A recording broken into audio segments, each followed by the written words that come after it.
gracias porque nos has traído bendición a través de la Biblia.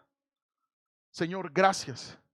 Pedimos que tu Espíritu nos enseñe la palabra, que en el nombre de Jesús la podamos interpretar como es debido y que la podamos poner por obra, Señor, que no seamos solamente oidores, sino hacedores de tu palabra. En el nombre de Jesús, dile al Señor, Señor, haz mi corazón como una tierra fértil, donde es sembrada la semilla de tu palabra. En el nombre de Jesús. Amén. Amén. Amados, este mensaje yo lo llamo el contraste entre la vida de Saúl y David. Este es un mensaje muy importante que tú y yo debemos de estudiar, atesorarlo. Ahora, todo lo que tú escuches en este lugar, quiero recordarte que estás escuchando la Biblia. ¿Por qué? Porque la Biblia es la palabra de Dios. En 2 Timoteo 3:16 dice, toda la escritura es inspirada por Dios y es útil para enseñarnos lo que es verdad y para hacernos ver lo que está mal en nuestra vida, nos corrige cuando estamos equivocados y nos enseña a hacer lo correcto. Fíjate, creemos que la Biblia es la palabra de Dios porque hay suficiente evidencia, amados. La Biblia es un libro, escucha bien, que fue escrita en un periodo de 1600 años, 66 libros, 40 escritores. En diferentes culturas y en diferentes épocas los libros fueron escritos y es impresionante cómo se entrelazan, a pesar de que fueron médicos usados por Dios, hombres sin educación también fueron usados por Dios y son los que escribieron estos libros. Es impresionante cómo concuerdan en un periodo de 1600 años. Quiere decir que la Biblia es el libro más confiable. Hay evidencia arqueológica de los lugares que menciona. Hay evidencias científicas de lo que la Biblia menciona. Entonces tú y yo podemos confiar en la palabra de Dios como único y suficiente medio para acercarnos a Dios, conocer su voluntad, qué es lo que quiere para nuestra vida. Entonces la palabra de Dios, amados, escucha bien, al ser valorada y al ser procurada, es un tesoro para la vida. Es un tesoro para tu matrimonio, es un tesoro para tu familia. Ahora, quiero leerte la historia de Saúl y David, dos reyes del pueblo de Israel. Estos dos reyes tenían mucho en común. Los dos fueron puestos, escucha bien, para gobernar a Israel. Ahora, Dios habla en el Antiguo Testamento a través del trato con su pueblo Israel, porque Él quería demostrar cómo se conduce con todo el ser humano en general. Pero Él tenía que tomar primero un hombre, una familia y después una nación. Él llamó a Abraham, se reveló a Abraham, Abraham tuvo esa familia, se reveló a esa familia y Abraham se multiplicó siendo un hombre ya anciano con una mujer estéril y de ahí nace la nación de Israel. Entonces es impresionante cómo a través de estas historias que son reales podemos ser edificados porque hay principios bíblicos, espirituales que son actuales para este tiempo. Una de las características de la Biblia, que es la palabra de Dios, es que es viva y eficaz. Y aunque son principios para dicho tiempo, son principios que se pueden aplicar para hoy.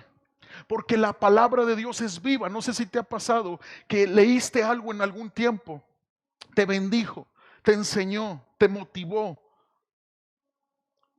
Y pasa el tiempo y esa misma escritura te sigue bendiciendo. ¿Por qué? Porque tiene poder de Dios. Es un libro, el único libro donde el escritor está presente, que es el Espíritu Santo.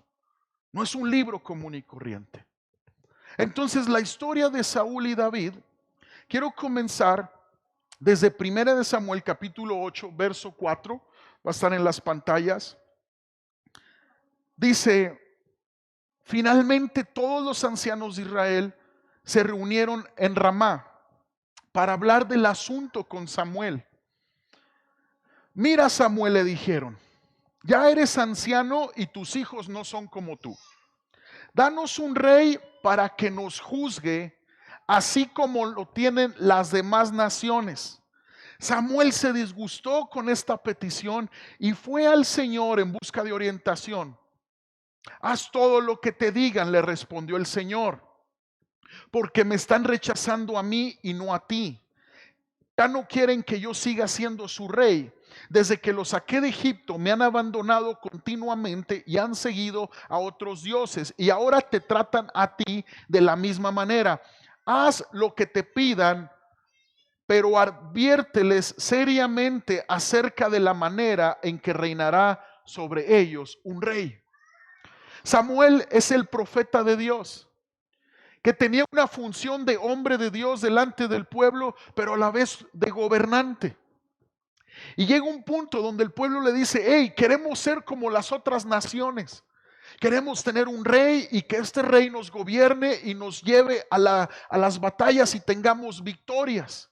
Ahora, Dios le dice a Samuel, adviérteles lo que puede pasar si tienen un rey como el de las otras naciones.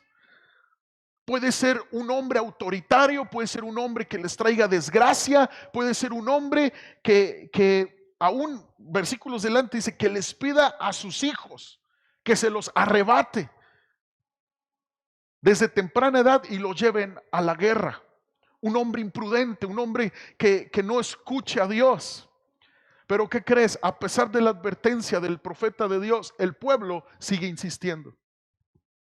Verso 19 dice, sin embargo el pueblo se negó a escuchar la advertencia de Samuel. Aún así todavía queremos un rey, dijeron ellos. A pesar de lo que nos pueda pasar, Samuel, queremos un rey. Y luego dice, nuestro deseo es ser como las naciones que nos rodean. El rey nos juzgará y será nuestro líder en las batallas. Y Dios le dice, Samuel, entonces ponles un rey. Ponles un rey. Y hay una gran diferencia en cómo Dios permite que el rey Saúl sea el rey en ese momento de Israel. Y una muy diferencia que en 1 Samuel capítulo 16 verso 1, puedes anotarlo, Dios dice que se ha provisto un nuevo rey a través de David. ¿Por qué? Porque en Saúl Dios permitió que el pueblo tuviera un rey, porque eso es lo que querían. Pero en el rey David, que es el sucesor de Saúl, Dios provee un rey. Es decir, en Saúl se cumple la voluntad, escucha bien, permisiva de Dios. Y en David se cumple la voluntad perfecta de Dios. Llega un punto donde Dios dice, yo no puedo forzar a nadie. Una cualidad que tiene Dios es que Él nunca va a controlar a nadie. Él no le tuerce el brazo a Dios. Y tú te has preguntado, bueno, a ver, ¿por qué hay maldad en el mundo? ¿Por qué Dios es tan, si existe, muchos dicen, si Él es poderoso, como dicen, ¿por qué no detiene el mal? Sencillo, porque Él no le tuerce la mano al hombre. Él no es controlador. Él dio la libertad de escoger. Si hay maldad en el mundo, es por la maldad en el corazón del hombre. No es por la inexistencia de Dios. Dios creó al hombre, creó todo y le dio la libertad de escoger entre el bien y el mal. Dios no creó robots. La religión nos lleva a un control, pero Dios nunca nos lleva a un control. Él siempre nos da la libertad de escoger. Y en este momento Dios dijo, bueno, eso es lo que quieren, lo respeto. Quieren ser como las otras naciones, lo respeto. Pero yo voy a permitir que ciertas consecuencias les enseñen la lección. Ahora, ¿era la voluntad de Dios que Israel tuviera un rey? Claro que sí. ¿A qué me refiero? Dios ya había profetizado, había enseñado en Deuteronomio capítulo 17, verso 14 al 20, anótalo, cómo debería de ser el reinado de un hombre para el pueblo de Israel. Un hombre que escuchara a Dios, un hombre que escuchara las instrucciones de Dios. Está impresionante, estúdialo en casa, Deuteronomio 17, 14 al 20. Dios sí quería que Israel tuviera rey, pero escucha con atención, la forma en la que los israelitas lo pedían era errónea. Era errónea, amados. Fíjate las motivaciones por la cual el pueblo quería un rey. Ellos deseaban seguir la práctica de las naciones vecinas. Ellos decían, quiero un rey porque las otras naciones lo tienen. Y luego, también ellos deseaban un rey para ser gobernados en batalla. Amados, la historia bíblica del Antiguo Testamento, tú puedes notar que Dios había dado victorias al pueblo de Israel tremendas. Los había defendido de sus enemigos. Desde el principio que los saca de la esclavitud en Egipto, inmediatamente destruye el ejército enemigo egipcio. Dios les había dado victorias. ¿Por qué ahora querían un gobernante en batalla? ¿Sabes por qué? Porque ellos estaban siguiendo más a las otras naciones que a Dios mismo. Ellos estaban siendo influenciados por el sistema de su tiempo, por el ambiente de su tiempo. Ahora, todos hemos orado muchas veces que se haga la voluntad de Dios. ¿Cuántos han orado así? Todos anhelamos la voluntad de Dios. Pero yo quiero enseñarte este principio número 1. Asegúrate de orar y buscar hacer la voluntad de Dios. Porque cuando oramos, Señor, haz tu voluntad en mi vida, haz tu voluntad en mi familia. Pero en realidad queremos seguir haciendo a nuestra manera las cosas. No podremos experimentar esa voluntad de Dios. Ahora, tenemos temor que se haga la voluntad de Dios porque no podemos controlar lo que haremos y cómo lo haremos. Porque la voluntad de Dios, amados, requiere entrega y confianza. Y esto es algo que francamente muchas veces no estamos dispuestos a ofrecer. Batallamos tanto para buscar esa voluntad buena, agradable y perfecta porque estamos acostumbrados a controlar nuestra vida. Y cuando se trata de renunciar a controlar nuestra vida y que Dios guíe nuestras vidas, entonces todo ser humano va a batallar.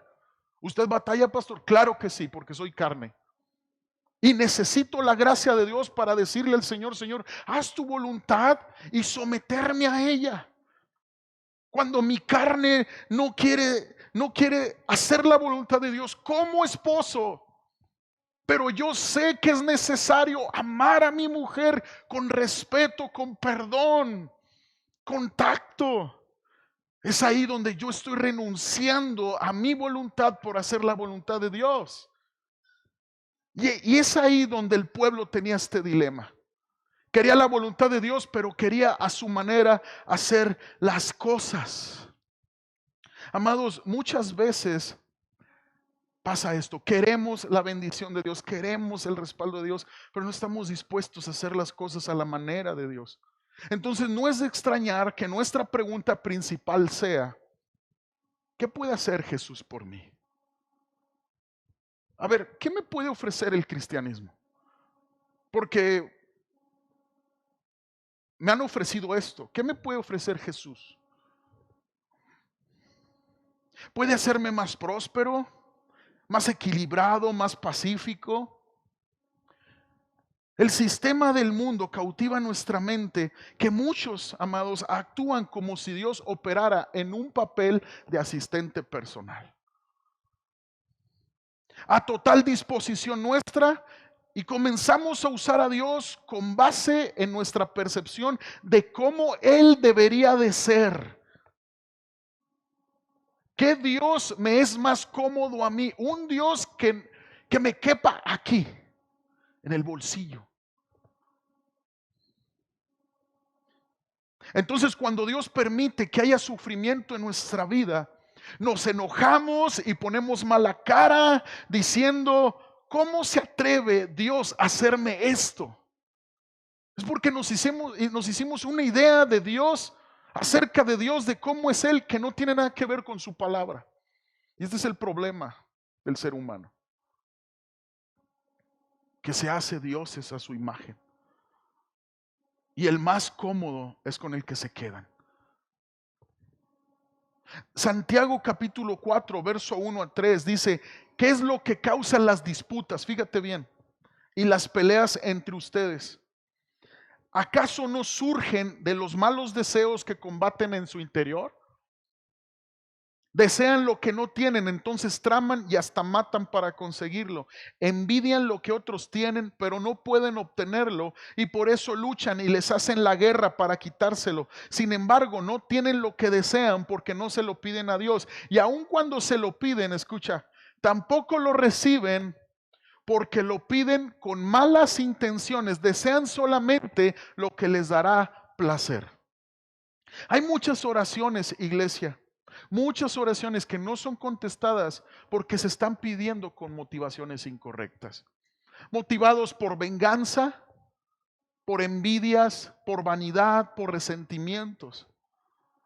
Pero cuando realmente uno ora con el corazón y cuando uno ora con toda la fe, con humildad en el corazón, pidiendo que Dios se manifieste, pidiendo que Dios obre, entonces es ahí donde Dios interviene. Cuando uno ora reconociendo que Dios es Señor, que es nuestro Creador y que proveyó a su Hijo en la cruz para salvarnos, es entonces donde Dios contesta oraciones.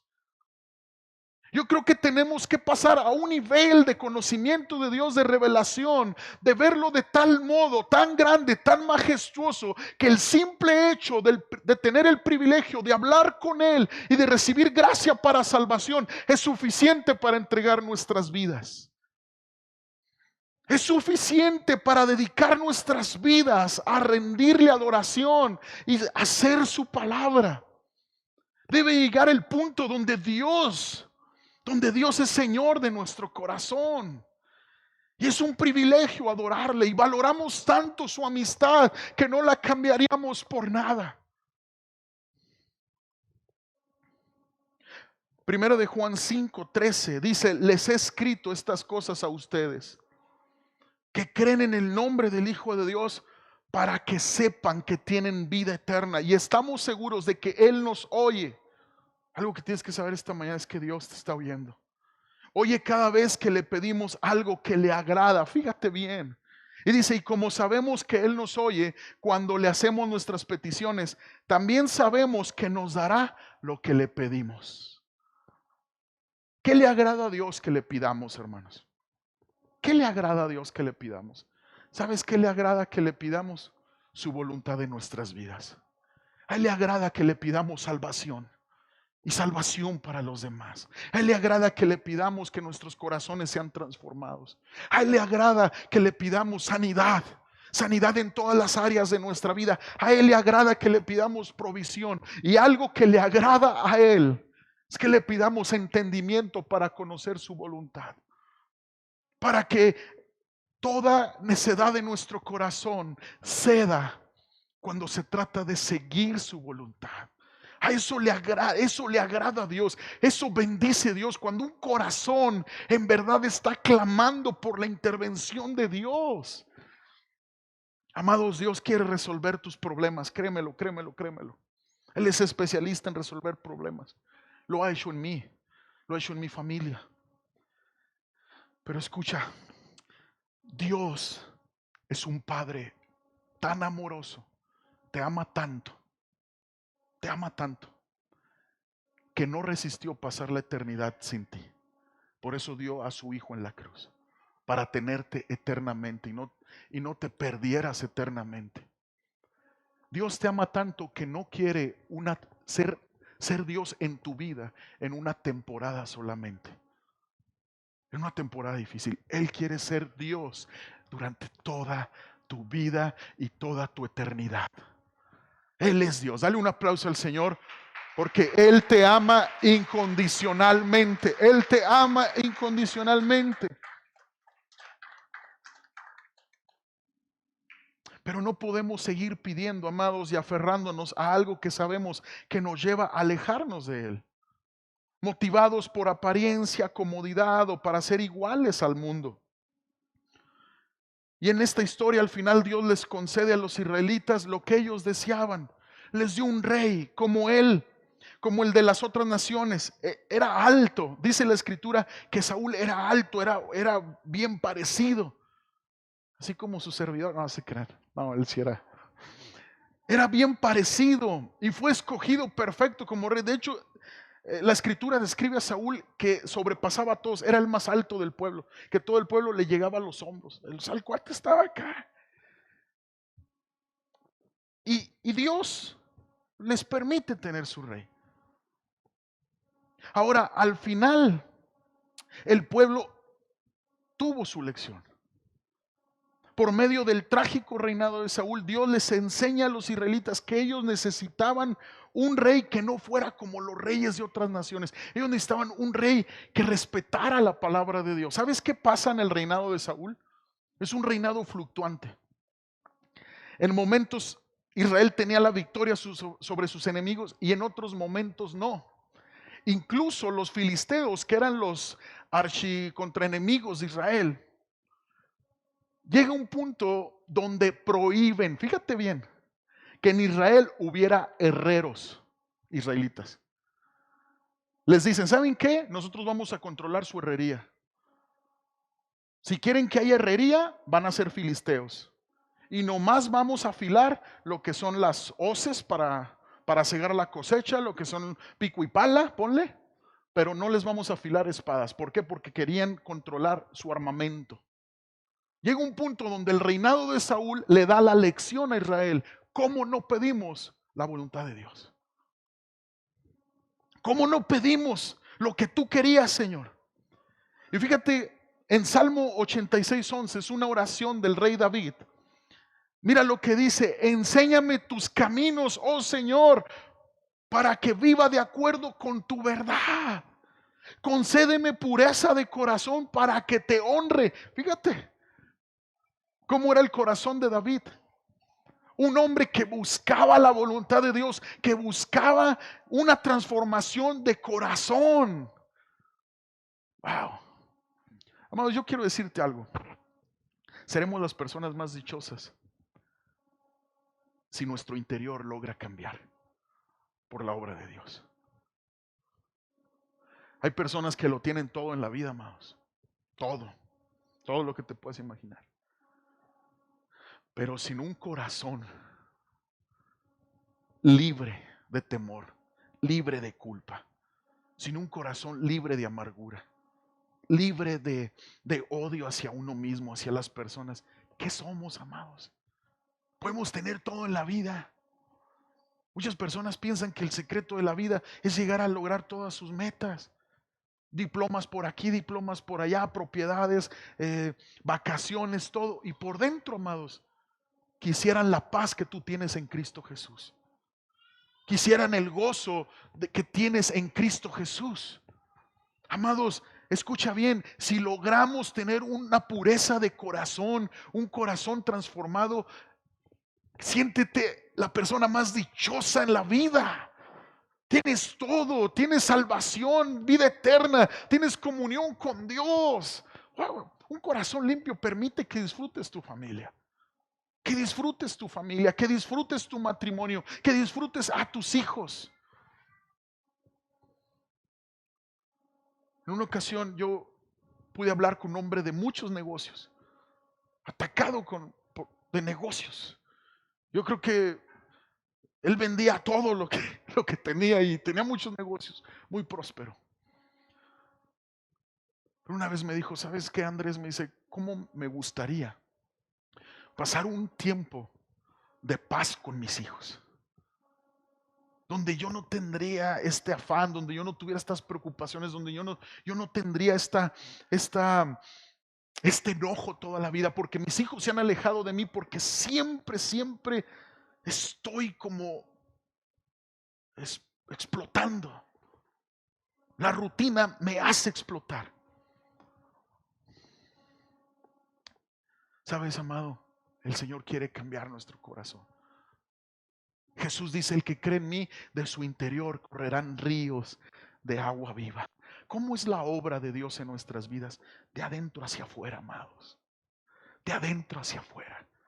Si tú has pensado que el cambio que Dios quiere hacer en ti es de tu exterior para adentro, no, así no obra Dios. Muchas personas oran y piden, Señor, cambia esta situación, es una situación en mi exterior, porque piensan que cambiando la situación exterior entonces ya su corazón va a tener paz. Pero no, amados, así Dios no obra. En veces sí cambia inmediatamente el exterior. Dios es soberano, pero el propósito de Dios, grábate esto, es reconciliarse contigo. Reconciliarse contigo. En una ocasión, unos hombres de fe le llevan a Jesús un paralítico. No caminaba para nada desde su nacimiento, lo llevan en una cama.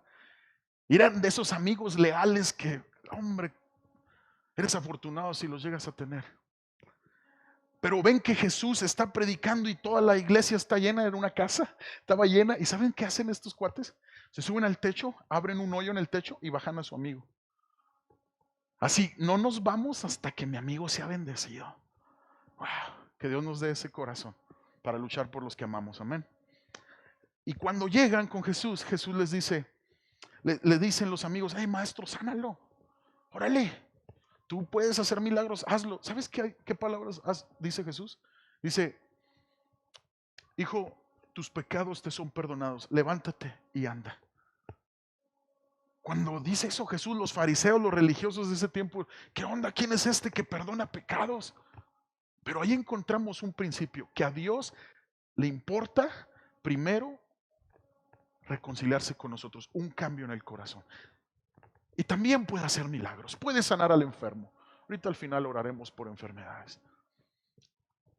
Es impresionante lo que Dios quiere hacer. Romanos 12, capítulo 12, verso 1 al 2 dice, por lo tanto, amados hermanos, les ruego que entreguen su cuerpo a Dios por todo lo que Él ha hecho a favor de ustedes, que sean un sacrificio vivo y santo, la clase de sacrificio que a Él le agrada. Esa es la verdadera forma de adorarlo. No imiten las conductas ni las costumbres de este mundo. Más bien dejen que Dios los transforme en personas nuevas al cambiarles la manera de pensar. Entonces, fíjate lo que dice, aprenderán a conocer la voluntad de Dios para ustedes, la cual es buena, agradable y perfecta. Wow, ese verso debe de alegrarnos. ¿Cómo se cambia mi mentalidad al estar renovándome a través de la palabra a tal punto de que puedo conocer la voluntad de Dios, que lo que Dios quiere es bueno, es agradable y perfecto? Dale un aplauso al Señor porque lo que Él quiere para tu vida es bueno, es agradable y es perfecto. Esto es glorioso. Escucha bien, si tú quieres algo bueno para tu familia, algo bueno para tu vida, pues Dios quiere algo mejor, algo mejor. Su voluntad es buena, agradable y perfecta, y esta la conocemos cuando nos renovamos y dejamos de pensar y de querer hacer las cosas como las otras naciones lo hacen, como el sistema de este mundo. Ahora, escucha bien, a la sombra de los errores de Saúl, Dios trajo al joven David para caminar en sus caminos, un nuevo rey. El tiempo pasa, Saúl fue un mal rey, desobedece. La Biblia lo describe un hombre orgulloso, inseguro, desobediente a Dios. Y el segundo principio que esta historia nos habla es las palabras que Dios le dice a Samuel después de que Saúl falla. Ahí en 1 Samuel 16:1, fíjate bien lo que Dios le dice a Samuel. Ahora bien, el Señor le dijo a Samuel, desde el pensamiento de Samuel, vamos a ver esto. Ya has hecho suficiente duelo por Saúl. Ya has llorado suficiente por Saúl, Samuel. Lo he rechazado como rey de Israel, así que llena tu frasco con aceite de oliva y ve a Belén, busca un hombre llamado Isaí que vive ahí, porque he elegido a uno de sus hijos para que sea mi rey. Fíjate lo que le dice, hey, ya lloraste mucho por Saúl, ya Saúl falló, estuvo triste en la historia, pero escucha, hay un futuro, hay algo más adelante. Llena tu cuerno de aceite. En la antigüedad los profetas, los hombres de Dios, cargaban un cuerno de carnero y en ella echaban aceite de oliva para, en una manera representativa, untar con aceite la frente de los escogidos de Dios. Era un Era un hábito de la antigüedad. Y le dice, hey, unge tu cuerno y vete a casa de Isaí, porque ahí vas a encontrar a un nuevo rey. Para Samuel, que había puesto su confianza en Saúl, fue difícil no dolerse, amados. Fue difícil no llorar, entristecerse cuando Dios lo rechazó como rey. Pero la palabra de Dios interviene en Samuel y le dice esto: hey, sigue adelante. Ya lloraste mucho por Saúl, sigue adelante. Muchas veces tú y yo lloramos tanto el pasado que no disfrutamos el presente que Dios está haciendo y el futuro en Dios que tú y yo podemos tener. Muchas veces el pasado nos ha encarcelado y vivimos de recuerdos, vivimos de traumas, vivimos de heridas y no disfrutamos lo que Dios está haciendo hoy en este presente, la oportunidad que el Señor está abriendo delante de nuestros ojos. Para Samuel, Saúl representaba lo que lo desilusionó, representaba el fracaso, el intento fallido. Para Samuel esto representaba a Saúl. Ahora, Filipenses 3:13, fíjate cómo la palabra nos alienta. Dice, no, amados hermanos, no lo he logrado, pero me concentro únicamente en esto, olvidando el pasado. Y fijo la mirada en lo que tengo por delante, olvidando el pasado, olvidando esa traición, olvidando ese dolor, olvidando ese fracaso. Yo me extiendo a lo que está por delante y así avanzo hasta llegar al final de la carrera para recibir el premio celestial al cual Dios nos llamó por medio de Cristo Jesús. Somos llamados a vivir en el presente, extendiéndonos a lo que está por delante, y lo que está por delante es Cristo Jesús. Es Cristo Jesús, su eternidad, su gracia cada día que nos levantamos, su misericordia que son nuevas cada mañana. Por el pasado ya no podemos hacer nada, amados, pero hoy en este presente hay gracia sobre tu vida, hay misericordia sobre tu vida para avanzar, hay misericordia sobre tu familia para avanzar, amado. Vamos, Jesús vino a traer esta gracia incondicional. Jesús dijo, no he venido a llamar a justos ni a santos. Entonces hay justos y santos que se creen que son perfectos. Jesús no vino a ellos. Dice, yo he venido a llamar a pecadores al arrepentimiento. Gloria a Dios. Ahí entramos tú y yo. Ahí entramos tú y yo. Gente que sí ha tenido pasado. Gente que sí reconocemos que hay heridas, pero también reconocemos la gracia, la misericordia que encontramos en Jesús para salir adelante y cambiar nuestras vidas. Dale un aplauso al Señor si tú lo puedes creer así. Isaías 43, verso 18 dice, no os acordéis de las cosas pasadas, ni traigáis a memoria las cosas antiguas.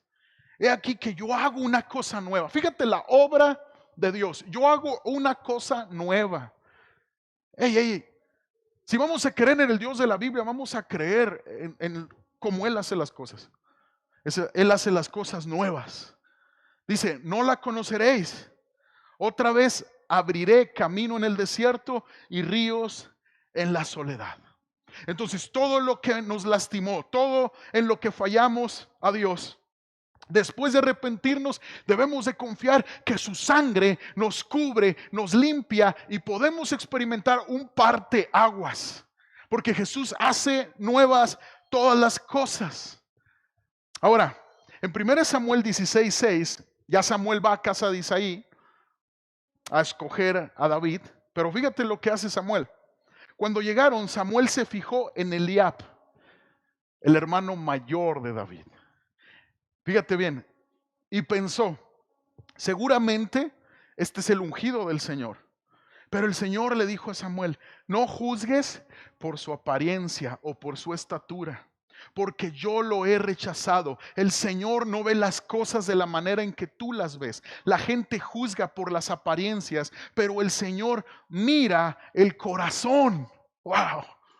Fíjate bien la situación que tenía Samuel. Samuel dijo, Eliab es el segundo rey que voy a escoger. Él es el escogido. ¿Por qué? Porque estaba asociando su pasado con el presente. ¿Por qué? Porque Saúl había sido acá ponchadón. Y dijo, no, pues este también es ponchadón. Este es el rey nuevo. Y no. Amados, si tú caminas en Cristo, no asocies tu pasado con tu presente que el Señor te está dando. Muchas veces estamos tan ariscos a amar por las desilusiones. Muchas veces estamos como con miedo a la desilusión por las desilusiones del pasado. Muchas veces estamos como a la defensiva de lo nuevo que Dios quiere hacer. Y déjame decirte algo, que aún en Cristo, cuando fueres desilusionado, las desilusiones tienen un propósito. Tienen un propósito de madurarte, de hacerte crecer. Pero tú no puedes encajonar a Dios. Tu presente en Cristo no va a ser igual que tu pasado sin Cristo. Cristo en nuestra vida es algo nuevo en todos los sentidos. Cristo tiene el poder de cambiarnos y transformarnos. 2 Corintios 5:17 dice, esto significa que todo el que pertenece a Cristo se ha convertido en una persona nueva. La vida antigua ha pasado, una nueva vida ha comenzado. Fíjate lo que Dios quiere, un antes y un después. Cristo partió la historia. Hay un antes de Cristo y hay un después de Cristo. Cristo partió la historia. Cristo puede empezar algo nuevo en ti. Y esto no quiere decir que ahora las nuevas personas que podemos ser en Cristo no tienen las luchas que teníamos. Porque queda el pasado, queda la vieja naturaleza caída. Pero cuando está Cristo en ti, entonces tienes la gracia y el poder de renunciar al pasado, de renunciar a esa vieja naturaleza y poder crecer en la nueva naturaleza creada en Cristo Jesús. Un hombre nuevo, una mujer nueva en Cristo Jesús. Pero tienes que creerlo y puedes vivirlo. En Cristo no se puede encajonar a las personas por sus errores o debilidades. No cometas el error de encajonar a las personas, porque todos estamos siendo transformados. Familias que buscan a Cristo, que buscan su palabra, no cometan el error de encajonar a las personas. Como el chiste de los compadres que se topan en el lobby, en el restaurante de un hotel. Ellos fueron a un congreso matrimonial y en la mañana pues se topan ahí. ¿Qué onda, compadre? ¿También andas tú aquí? No, sí, qué padre.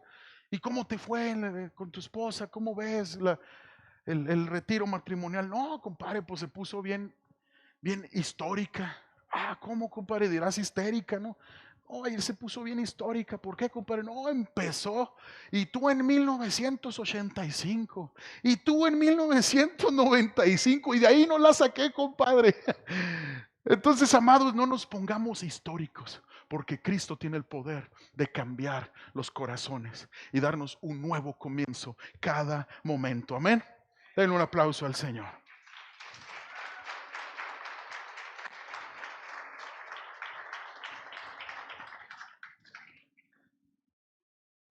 Amados, ¿para qué pensamos en el pasado o hablamos del pasado los creyentes en Jesús?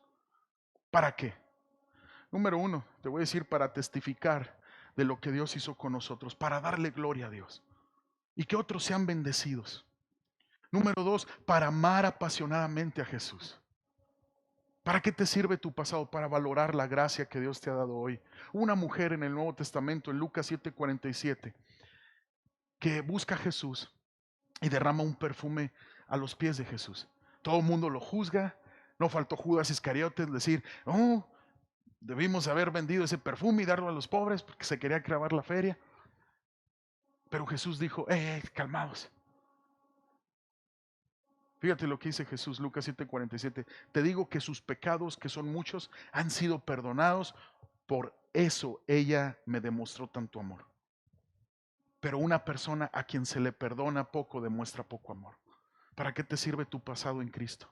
Para amar a Jesús apasionadamente. Porque sabemos de dónde venimos.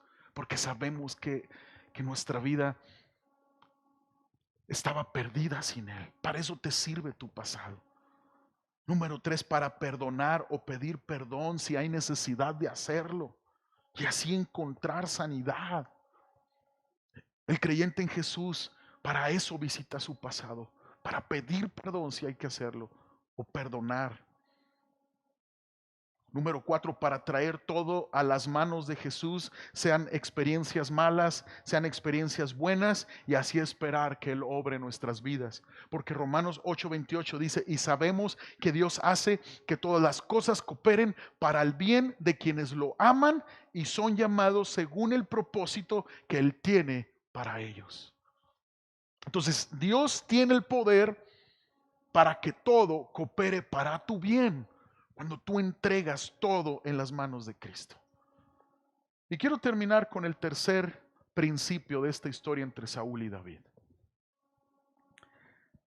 Número 3. La vida de Saúl y de David nos hablan de la diferencia entre remordimiento y arrepentimiento. Sí, Saúl y su remordimiento es muy notorio. Él desobedece a Dios en 2 ocasiones y mira lo que hace en 1 Samuel 15:22.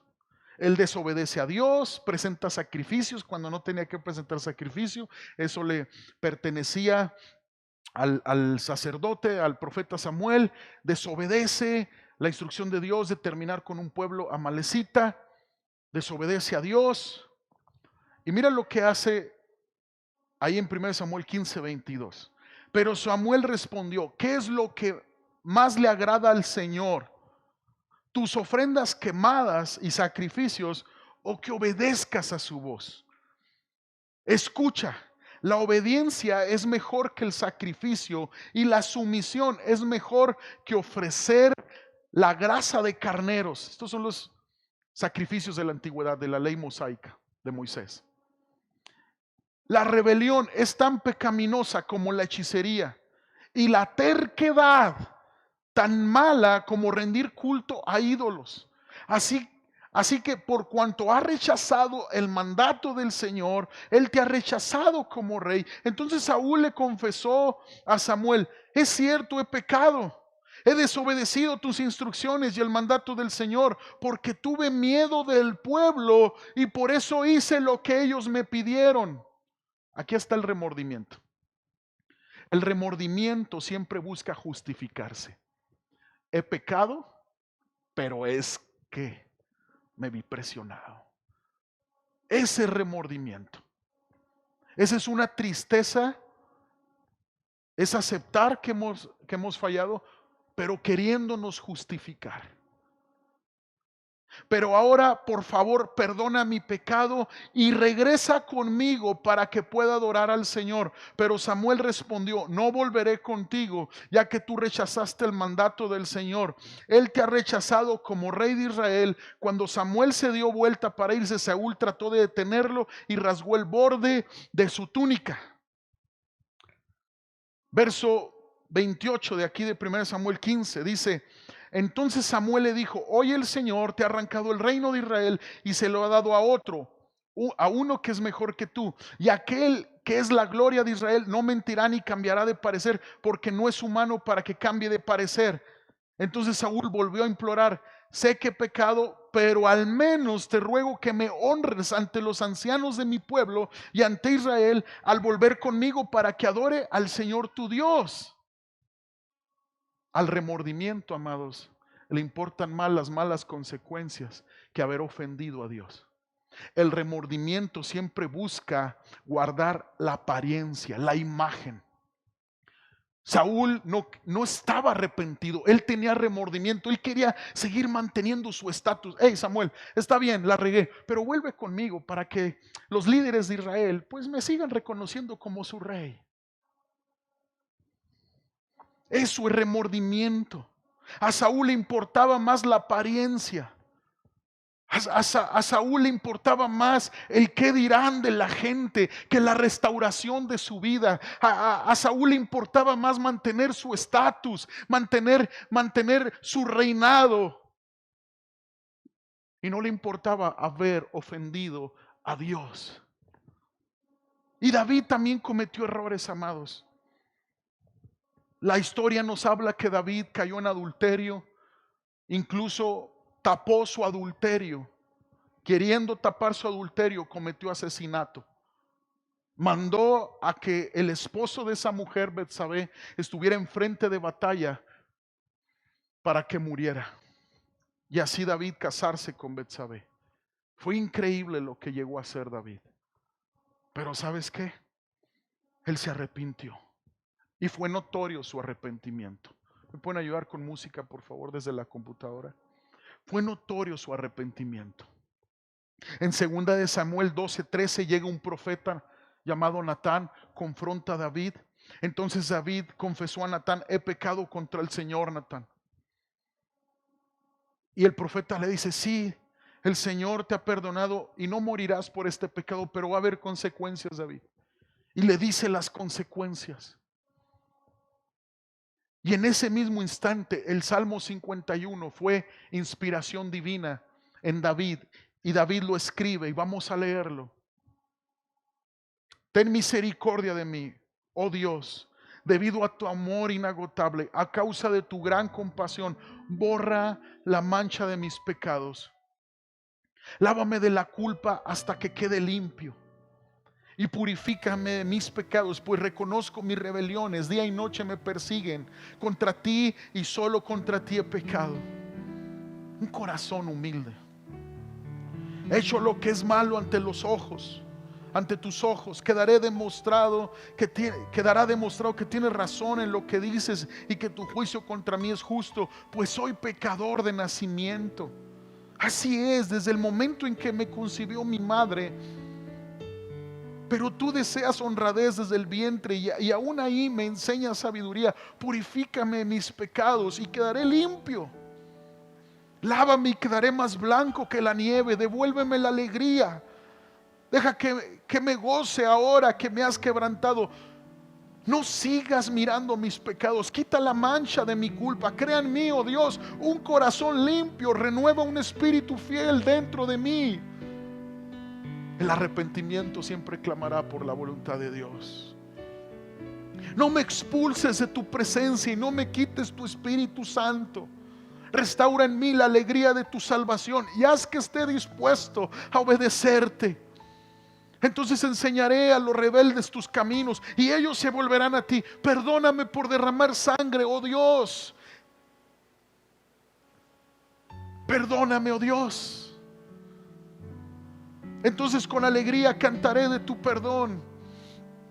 Desata mis labios, oh Señor, para que mi boca pueda alabarte. Tú no deseas sacrificios, de lo contrario te ofrecería uno. Tampoco quieres una ofrenda quemada.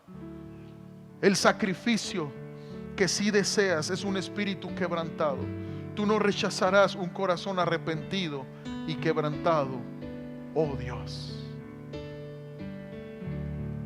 La historia de Saúl y de David nos habla de la diferencia entre remordimiento y arrepentimiento.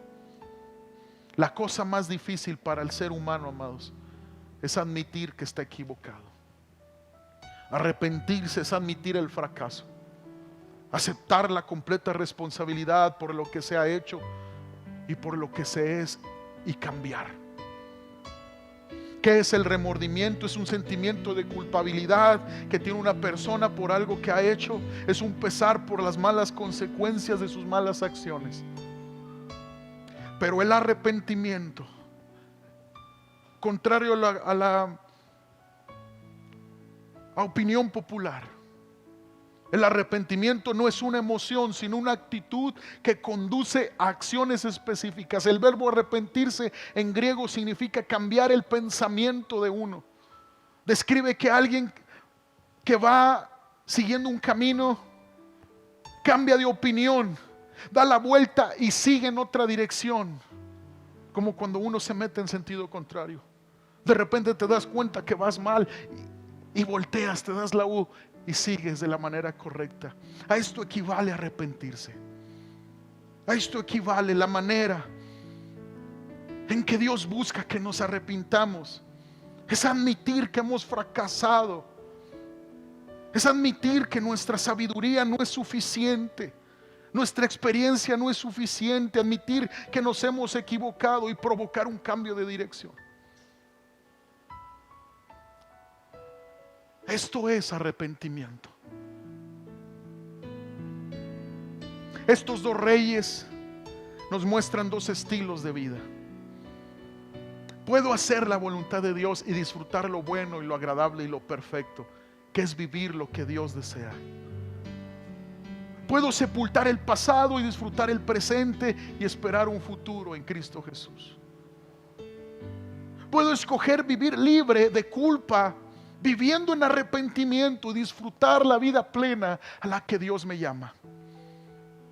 Saúl es ejemplo de desobediencia. Y de David se dice que fue un hombre conforme al corazón de Dios. Incluso Dios respeta tanto a David